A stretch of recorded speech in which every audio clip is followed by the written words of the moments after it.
तो उस चुनाव के बाद अगर सबसे ज्यादा कोई चर्चा हुई वो हुई मुस्लिम वोटर्स को लेकर के। कई रिपोर्ट में मुसलमानों की बीजेपी से नाराजगी की बातें सामने आई। बीजेपी के नेताओं ने तरह तरह के आरोप लगाए और यहां तक कह दिया कि वोट नहीं तो सबका साथ सबका विकास का क्या मतलब है। लेकिन अब फिर से बीजेपी मुसलमानों को साथ लाने की कोशिश में जुटी हुई है, चाहे वो वक्फ बिल पर अल्पसंख्यक मोर्चा की बैठक हो या फिर मेंबरशिप ड्राइव के तहत मुसलमानों को अपने साथ जोड़ने की कोशिश। लेकिन क्या बीजेपी के लिए इतना आसान होगा कि मुस्लिम वोटर्स को ऐसे ही जोड़ ले?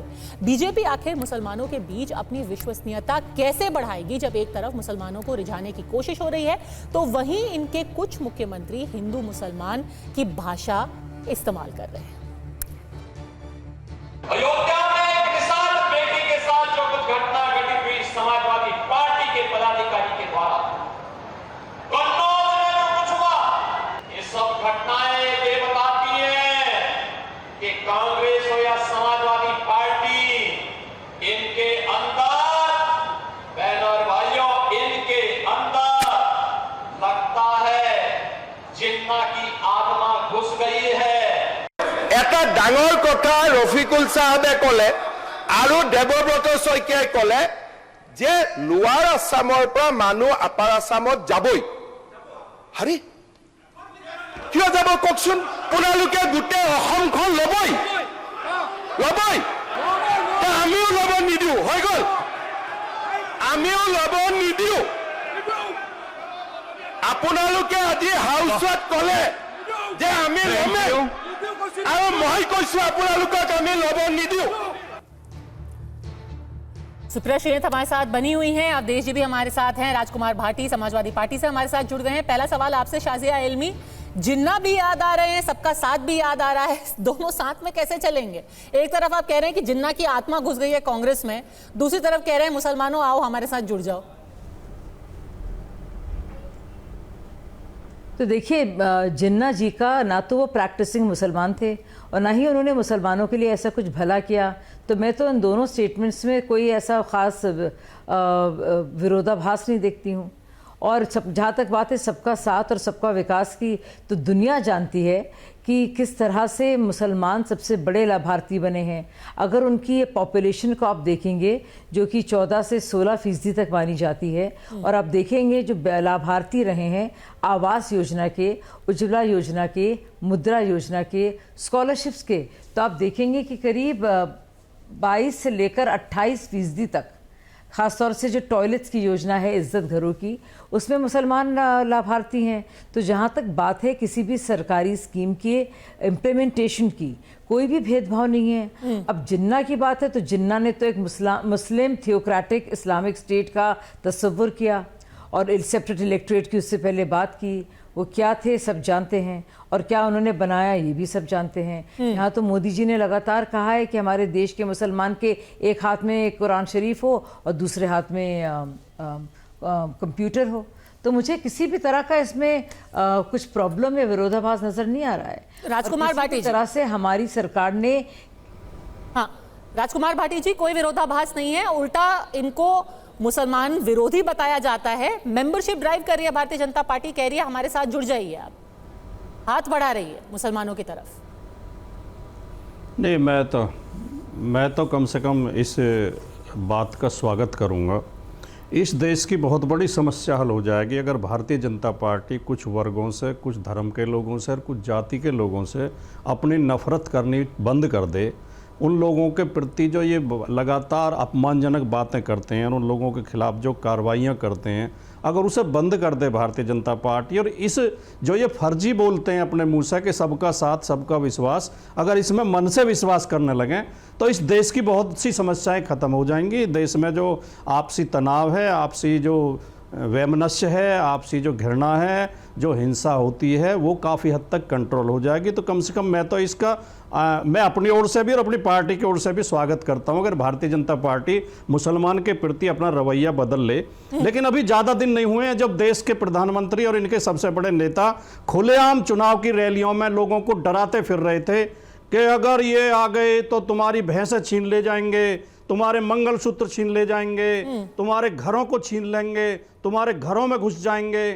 इस तरह की जब भाषा, और अभी अभी तो 2 दिन पहले ही तो उत्तर प्रदेश के मुख्यमंत्री कह रहे हैं कि बटेंगे तो कटेंगे, और खुलेआम एक समुदाय के प्रति लोगों को उकसा रहे हैं, लोगों को लोग डरा रहे हैं, भयभीत कर रहे हैं। और ये खाली मुसलमान से नफरत नहीं वहां करते, तो वो आरक्षण की बात कर रहे थे ना, नफरत है। यहाँ उत्थान की बात कर रहे हैं। टीचर भर्ती में वो कह रहे हैं कि भाई आरक्षण की बात अलग थी, यहाँ पे आप उत्थान की बात कर रहे हैं, भाई स्कीम सबके लिए होनी चाहिए।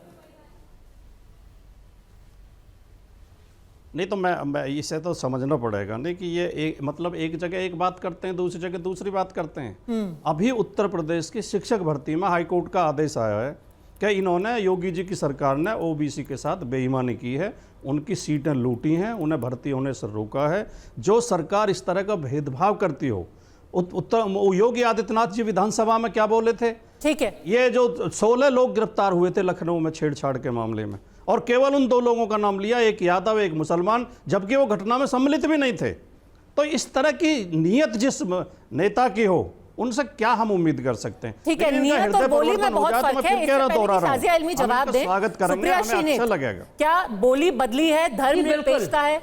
एक सेकंड शाजिया, एक बार सुप्रिया श्रीनेत की भी बात सुन लेते हैं। हाँ, धर्मनिरपेक्षता है ये, सुप्रिया श्रीनेत। देखिए ऐसा है पद्मजा जी, 4 जून के बाद तो साहब अलग अलग नजर आ ही रहे हैं, कुछ बिखरे बिखरे से नजर आते हैं, कुछ हैरान परेशान नजर आते हैं। 4 जून के बाद तो देश का प्रधानमंत्री को पलटू राम बना दिया इस देश के लोकतंत्र और इस देश के संविधान और लोगों की ताकत ने। 240 पर आने के बाद जब मेजोरिटी चली गई है तो समझ में आ रहा है कि लोगों से समन्वय स्थापित करना चाहिए। आज सुबह से लोग बता रहे हैं कि मोदी जी तो अब सबका सहयोग चाहते हैं, वो सबके जो सजेशंस आते हैं उसकी वजह से बदलते हैं, अब वो कमजोर नहीं, वो बदल रहे हैं। ये सारी बातें हम सुन रहे हैं, लेकिन मुझे राजकुमार भाटी जी की बात पर जाने से पहले मैं एक बात कहना चाहती हूँ। यहां पर भाजपा की प्रवक्ता ने कहा कि जिन्ना जी ने तो सबका भला किया था। इनका बड़ा प्रेम पुराना है जिन्ना से। जिन्ना ने इस देश के 2 टुकड़े कराए थे, लेकिन यह अलग बात है कि 2 टुकड़े की पहली पैरवी इनके आराध्य सावरकर ने की थी, इसलिए ये जिन्ना को सही ठहराएंगे। ये तो जब पाकिस्तान जाते अडवाणी जी गए थे तो जिन्ना की मजार पर भी चले गए थे मत्था टेकने। तो इनका जिन्ना का प्रेम बड़ा पुराना है। ये सिर्फ हमारे और आपको बहलाने के लिए, लोगों को बरगलाने के लिए, अखिलेश जी में आत्मा चली गई, फलाने का ये हो गया, ये सब बातें हैं। पूरे चुनाव के दौरान आपने हिंदू मुसलमान सुना मोदी जी के मुंह से, आपने मुजरा के शब्द सुना, आपने मंगलसूत्र सुना, आपने सुना टोपी, कपड़े से पहचान लेते हैं वो लोगों को। वो शमशान कब्रिस्तान की बात कर रहे थे, वो इंफ्रास्ट्रक्चर की बात छोड़ चुके थे, नौकरी की बात छोड़ चुके थे। मेरा अपना मानना है कि बीजेपी का एक दोहरा चरित्र है। यूपी और एमपी में कहेंगे बीफ गलत है, गलत है, गलत है। ठीक है। नागालैंड, केरला और गोवा के मैनिफेस्टो में कहेंगे सही है, सही है, सही है। ये इनका असली चाल चरित्र और चेहरा। और एक बात इस पैनल की जानकारी के लिए और उस पर डिबेट हो रखना चाहती हूं इस मुद्दे से संबंधित।